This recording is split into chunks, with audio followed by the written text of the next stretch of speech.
महाभारत की 3 ऐसी प्रतिज्ञा जिसने पूरे के पूरे महाभारत को बदल कर रख दिया। आखिर किस किस ने ली थी सबसे भयानक प्रतिज्ञा, वो आप देख रहे हैं मिस्टीरियस हिंदू। तो चलिए अब करते हैं ज्ञान की बात। वीडियो में आगे बढ़ने से पहले हमारे चैनल को सब्सक्राइब अवश्य करें और बेल आइकन जरूर दबाएं।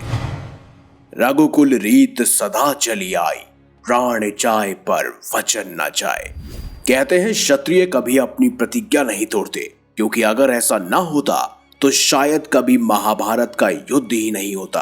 क्योंकि महाभारत की कहानी प्रतिज्ञाओं की कहानी है।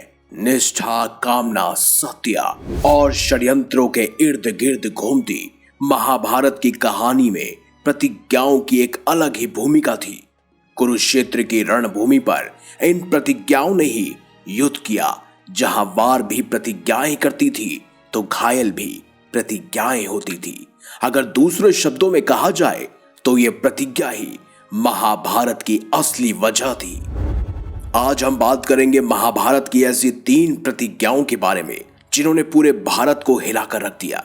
महाभारत की सभी प्रतिज्ञाओं में सबसे अखंड और सबसे प्रचंड प्रतिज्ञा थी महामहिम भीष्म पितामह की, और इसी प्रतिज्ञा ने समस्त हस्तिनापुर की कहानी को बदल कर रख दिया।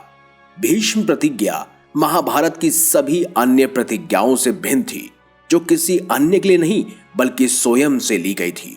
किसी को मारने या किसी को बदलने के लिए नहीं, बल्कि अपने पिता के प्रेम में भीष्म ने यह प्रतिज्ञा ली थी। गंगा पुत्र भीष्म राजा शांतनु और गंगा के पुत्र थे, जो अपने पिता से बेहद प्यार करते थे। एक दिन शांतनु को मछुआरे की कन्या सत्यवती से प्रेम हो गया। प्रेमवश शांतनु विवाह का प्रस्ताव लेकर सत्यवती के घर गए, जहां सत्यवती के पिता ने यह प्रस्ताव रखा कि अगर वह उनकी पुत्री की संतान को राजा बनाएंगे तभी वह शांतनु से उनका विवाह करवाएंगे। राजा शांतनु अपने पुत्र से बेहद प्रेम करते थे। वो अपने पुत्र का अधिकार किसी और को नहीं देना चाहते थे, इसीलिए दुखी होकर शांतनु वापस लौट आए। परंतु सत्यवती का प्रेम उन्हें हृदय से नहीं निकल रहा था। वह सत्यवती की याद में दिन रात दुखी रहने लगे। देवव्रत से अपने पिता का दुख देखा नहीं गया और उन्होंने आजीवन ब्रह्मचारी रहकर सिंहासन की सेवा करने का प्रण ले लिया। आगे चलकर शांतनु का सत्यवती से विवाह हुआ और उनके पुत्र सिंहासन के उत्तराधिकारी बने। लेकिन भीष्म ने अपनी प्रतिज्ञा से अपने साथ अन्याय कर दिया। इतिहास में किसी ने भी ऐसी प्रतिज्ञा नहीं ली थी और न ही किसी ने पितृभक्ति का ऐसा उदाहरण प्रस्तुत किया था। इसीलिए शांतनु ने अपने पुत्र को इच्छा मृत्यु का वरदान दिया। महाभारत की कहानी भीष्म पितामह के इसी वरदान और प्रतिज्ञा की कहानी है। अपनी इसी प्रतिज्ञा के बंधन में बंधे भीष्म को अपनों के विरुद्ध हथियार उठाना पड़ा और अपने ही वंश का नाश देखना पड़ा और बाणों की शैया पर लेटे अपने मृत्यु की प्रतीक्षा करनी पड़ी। अगर भीष्म ने यह प्रतिज्ञा ना ली होती तो शायद कभी महाभारत का युद्ध ही नहीं होता। वहीं महाभारत के इतिहास की दूसरी सबसे प्रचंड प्रतिज्ञा स्वयं भीमसेन ने ली थी।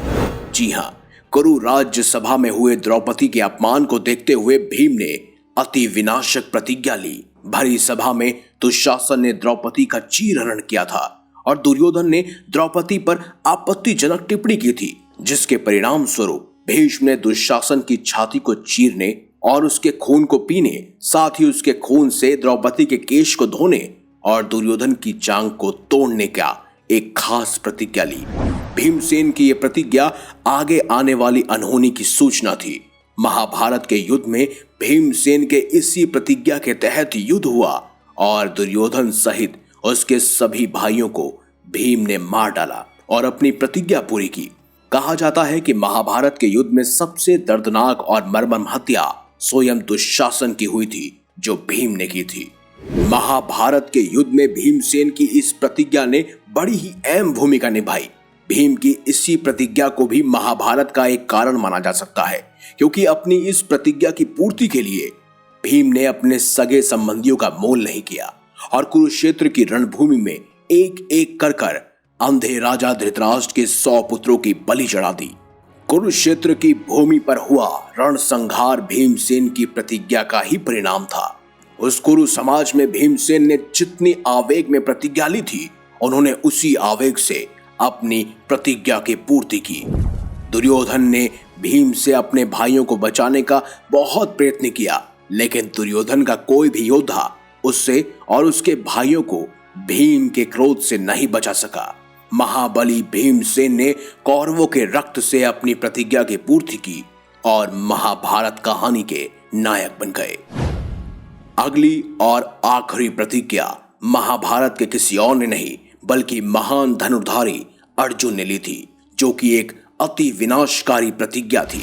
इस प्रतिज्ञा की पूर्ति के लिए उन्होंने अपने प्राण तक को दांव पर लगा दिया।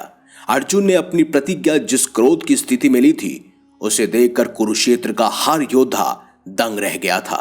लेकिन कौरव जोश और उत्साह से आगे बढ़ रहे थे।